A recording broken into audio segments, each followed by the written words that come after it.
둘째 천사의 기별. 둘째 천사가 전하는 영원한 복음. 또 다른 천사 곧 둘째가 그 뒤를 따라 말하되 무너졌도다 무너졌도다 큰 성 바벨론이여 모든 나라에게 그의 음행으로 말미암아 진노의 포도주를 먹이던 자로다 하더라. 요한복음 14장 8절. 큰 성 바벨론이 무너졌다고 전하는 둘째 천사의 기별이 어떻게 영원한 복음인가? 하나님의 율법, 안식일을 무너뜨리고 거짓 가르침으로 죄악의 잔을 채우고 있는 이 세상 바벨론이 무너졌다는 기별은 기쁜 소식이다. 거짓의 아비인 사탄은 그의 대리자들을 통하여 진리와 오류를 섞어 진리를 분별하지 못하도록 사람들을 속이고 있다. 우리가 살고 있는 이 세상은 음행으로 말미암아 진노의 포도주를 먹이던 자, 즉 사탄이 통치하고 있는 세상이다. 그러므로 이 세상 바벨론이 무너졌다는 것은 안식일의 주인이신 예수께서 사탄과 싸워 이기셨다는 복음이다. 그리하여 사탄이 통치하고 있던 이 세상은 믿음으로 말미암은 의로 에덴의 안식일을 회복한 성도들에게 돌려주실 것이다. 10계명 중 넷째 계명인 안식일을 무너뜨리면 나머지 9계명도 무너지게 된다. 그리고 안식일 계명이 회복되면 나머지 9계명도 회복된다. 왜냐하면 안식일은 창조주와 인간 사이에 존재하는 믿음으로 말미암는 의의 관계의 표징이었으며 이 관계가 유지되는 동안 인간이 하나님의 법을 지키는 것은 참으로 자연스러운 것이기 때문이다. 그러나 사탄의 속임으로 하나님을 불신하게 된 인간은 하나님과의 의의 관계가 끊어지므로 하나님의 율법을 지키는 것이 불가능해졌다.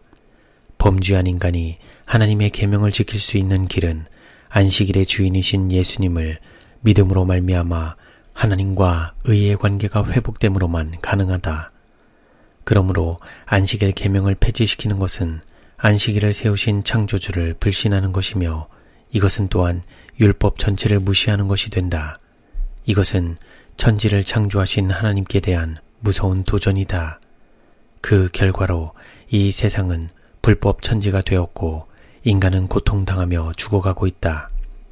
그러므로 온 세상을 음행으로 말미암아 진노의 포도주로 먹이고 있는 사탄의 권세가 무너졌다고 하는 것은 영원한 복음이다. 하나님께서 바벨론을 탄핵하시는 것은 모든 나라를 그 음행으로 인하여 진노의 포도주로 먹였기 때문이다. 하나님께서는 세상을 여세 동안 만드시고 일곱째 날에 안식하셨으며 이 날을 거룩하게 하시고 다른 모든 날들과 구별하셔서 당신 자신께 거룩한 날이 되게 하셔서 당신의 백성들이 그들의 세대를 통하여 준수하도록 하셨다.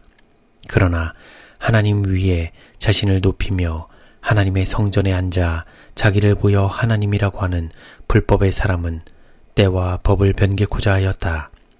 이 세력은 하나님과 동등될 뿐 아니라 하나님 위에 뛰어남을 증명하려는 생각에서 주일 중 첫째 날을 일곱째 날이 있어야 할 자리에 둠으로 안식일을 변경하였다. 그런데 개신교계는 이 교황권의 지식을 신성한 것으로 간주되도록 하였다. 하나님의 말씀 가운데서 이것은 음행으로 불려진다. 계시록 14장 8절. 그리스도교 시대의 인류의 행복의 대원수는 넷째 계명, 곧 안식일을 특별한 공격의 대상으로 삼았다. 마지막 날 사건들 123. 데살로니가 후서 2장 4절에서 8절 참조. 하나님의 율법을 무시하고 있는 이 세상에는 여러 가지 사건들, 즉 예고 없는 각종 천재지병과 사고, 전쟁, 질병과 전염병, 서로 헐뜯고 속고 속이고 죽고 죽이고 그 외에도 말로 형용할 수 없는 무서운 사건들이 날마다 우리 앞에서 일어나고 있다. 이 죄악의 역사가 끝난다는 기별이야말로 복음 중의 복음이다. 영원한 복음이신 예수 그리스도는 사망의 늪에 빠져 허우적거리고 죽어가는 죄인들을 구원하여 이 세상을 죄 없는 세상으로 다시 회복시켜 주시려고 이 땅에 오셨다. 그러므로 예수를 믿음으로 말미암는 의인은 세상 바벨론에 속박되어 있는 죄인들을 건져내는 생명줄이다. 이 세상 바벨론이 무너지기 전에 반드시 바벨론에서 나오라는 기별이 전해져야 한다. 첫째 천사의 기별을 받아들임으로 사람들은 바벨론에서 나오게 될 것이다. 첫째 천사의 기별을 거절함으로 바벨론이 된 교회. 1840년대 미국에서 다니엘서 8장 14절에 2300주야 예언을 연구한 밀러주의자들에 의하여 재림운동이 일어났다. 그때에 첫째 천사의 기별과 둘째 천사의 기별이 외쳐졌다. 그러나 첫째 천사의 기별을 거절한 자들은 진리의 빛을 거절함으로 깊은 흑암 상태에 빠지게 되었다. 이때에 둘째 천사는 무너졌도다 무너졌도다 큰 성 바벨론이여 라고 외친다. 교회들이 첫째 천사의 기별을 받아들이기를 거절했을 때 그들은 하늘에서 온 빛을 거절한 채 하나님의 은총에서 떨어져 나갔다. 그들은 자신의 능력을 신뢰하였으며 첫째 기별을 거절함으로 둘째 천사의 기별 가운데 있는 빛을 볼 수 없게 되었다. 초기문집 237. 첫째 천사가 창조주를 경배하라고 외친 기별은 안식일의 주인이신 예수 그리스도를 믿음으로 마음에 영접하라는 기별이다. 안식일의 주인이신 창조주를 마음에 영접하면 마음 성소에서 참된 예배가 이루어진다. 그러나 첫째 천사의 기별을 거절하면 그들의 마음은 귀신의 처소가 되어 짐승의 우상에게 경배하는 바벨론이 된다. 둘째 천사는 이 바벨론은 무너진다고 경고한다. 현재 진행되고 있는 종교 통합운동은 앞으로 이 세상을 거대한 귀신의 처소로 만들어 사탄을 경배하는 거짓 안식일인 일요일을 세우려는 운동이다. 사탄은 마땅히 창조주가 받아야 할 경배를 자신이 가로채려고 하늘에서부터 이 일을 시도해왔다. 그는 하늘에서 실패한 그 일을 이 땅에서 성취하기 위하여 자기의 대리자들을 통하여 이 세상을 큰 성 바벨론으로 만들고 있다. 그러나 이 일에 가담하고 있는 사람들은 그들이 하고 있는 일이 무엇인지 알지 못하고 있다. 모든 나라를 그 음행으로 인하여 진노의 포도주로 먹이던 자로다. 계시록 14장 6절에서 8절. 어떻게 이런 일이 이루어지는가? 사람들로 거짓 안식일을 받아들이도록 강요함으로써 이루어진다. 그러나 모든 나라를 그 음행으로 인하여 진노의 포도주로 먹이던 자로다 라고 하리만큼 되지는 않았다. 그는 아직은 모든 나라를 그렇게 만들지는 않았다. 그러한 상태가 이루어지고 모든 그리스도 교국의 각 교회들이 세상과 완전히 연합할 때 바벨론의 타락은 절정에 이를 것이다. 이러한 변화는 현재 진행 중에 있으며 요한계시록 14장 8절의 완전한 성취는 아직 장래에 속한 일이다. 언제 그 죄가 하늘에 닿게 되는가? 계시록 18장 2절에서 5절 참조. 하나님의 율법이 마침내 법률에 의해서 무효화될 때이다. 마지막 날 사건들 198. 아직 이 세상 바벨론은 무너지지 않았다. 바벨론 가운데는 하나님의 백성들이 많이 있다. 그러므로 내 백성아 거기서 나와 그의 죄에 참여하지 말고 그가 받을 재앙들을 받지 말라. 계시록 18장 4절는 기별, 곧 첫째와 둘째가 포함된 셋째 천사의 기별을 전해야 한다. 그러나 이 기별은 세상을 향해 외치기 전에 내가 먼저 이 기별을 받아들임으로 바벨론에서 나와야 한다. 먼저는 자아의 바벨론, 생활의 바벨론, 교육의 바벨론, 모든 거짓 가르침의 바벨론에서 나와야 한다. 이렇게 할 때 세상의 바벨론을 향하여 나오라고 하는 기별을 외칠 수 있게 되는 것이다. 밤중 소리.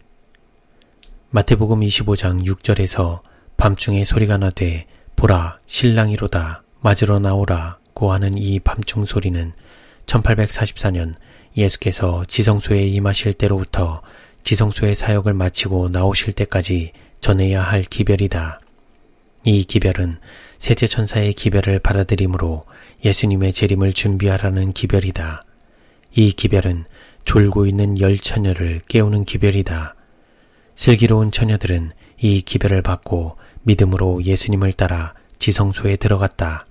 그러나 미련한 처녀들은 첫째 천사의 기별을 거절함으로 밤중 소리의 빛을 받지 못하여 영적 흑암 상태에 빠지게 되었다. 이 기별은 지금도 전해지고 있다. 둘째 천사의 기별이 거의 끝나갈 무렵 나는 하늘에서 하나님의 백성들에게 비치는 한 큰 빛을 보았다. 이 빛의 광채는 태양처럼 밝은 것 같았다. 곧이어서 나는 천사들이 외치는 소리를 들었다. 보라, 신랑이로다. 맞으러 나오라. 이것은 둘째 천사의 기별에 능력을 더해줄 밤중 소리였다. 실망한 성도들을 각성시켜 그들 앞에 놓인 위대한 사업을 수행하도록 하기 위하여 하늘에서 천사들이 보내어졌다. 초기문집 237에서 238. 그 길이 시작되는 곳에 빛이 있어서 그 빛이 그들의 뒤를 환히 비추고 있었는데 한 천사가 내게 말하기를 그 빛은 밤중 소리라고 하였다. 이 빛이 그 길을 따라 계속 비치고 있었으며 그들은 그 빛으로 말미암아 넘어지지 않게 되었다. 어떤 이들은 그들 뒤에 있는 빛을 경솔하게 부인하면서 그들을 이와 같이 먼 곳으로 인도해내시는 분은 하나님이 아니라고 말했다. 그러자 그들 뒤에 있던 빛은 사라지고 그들의 발은 칠흑 같은 흑암 속에 빠지게 되었다. 그들은 비틀거리며 표적을 잃고 예수님을 그 시야에서 놓쳐버림으로 말미암아 그 길에서 벗어나 저 밑에 있는 어둡고 사악한 세상으로 떨어지고 말았다. 초기문집 15. 첫째 천사의 기별을 받아들인 자들은 보라, 신랑이로다. 맞으러 나오라 고 외치는 밤중 소리를 듣고 믿음으로 예수님을 따라 지성소로 들어갔다.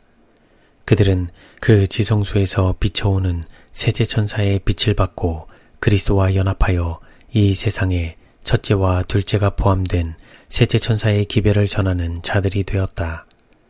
1844년 당시와 마찬가지로 지금도 여전히 첫째 천사의 기별은 전파되고 있다.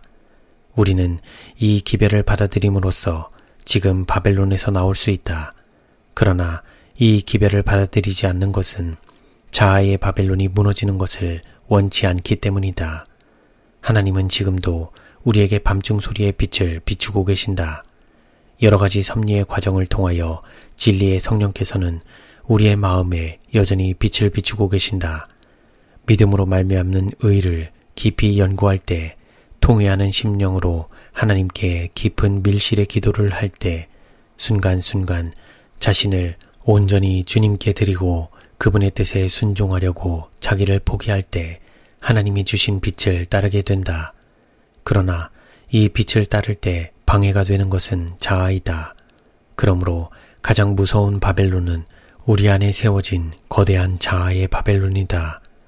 첫째 천사의 기별을 받아들임으로 자아의 바벨론에서 나오지 않은 자들은 셋째 천사의 빛을 받지 못한다. 많은 사람이 세 천사의 기별 안에서 완전한 진리의 연결을 보았고 그 순서대로 즐거이 받아들여 믿음으로 예수님을 따라 하늘 성소로 들어갔다. 이 기별들은 하나님의 백성에게 닻이 되었다. 이 기별들을 이해하고 받아들인 자들은 사탄의 수많은 미혹에 휩쓸려 나가는 일이 없을 것이다. 초기문집 256